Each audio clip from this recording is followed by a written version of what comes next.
நாராயண் சேவா சன்ஸ்தான் மூலம் 28 ஏப்ரல் 2024 காலை 10 மணி முதல் மாலை 4 மணி வரை மகேஸ்வரி பவன் 5/368 தடாகம் மெயின் ரோடு KNG புதூர் பிரிவு சோமயம்பாளையம் கோவை தமிழ்நாட்டில்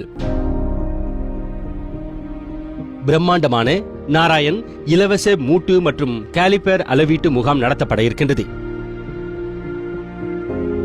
விபத்தில் சிக்கி கை கால்களை இழந்த மாற்றுத்திறனாளி சகோதர சகோதரிகள் அனைவரும் முகாமிற்கு வந்து அளவுகளை எடுத்துக் கொள்ளுமாறு கேட்டுக்கொள்கின்றோம். புது உறுப்புகளை பரிசீலிக்கும் நிறுவனத்தின் இந்த உன்னத முயற்சியால் மாற்றுத்திறனாளிகள் தங்களின் சொந்த கால்களில் நிற்க முடியும். மேலும் விவரங்களுக்கு 8660465405 அல்லது 7023509999 என்ற எண்ணை தொடர்பு கொள்ளவும்.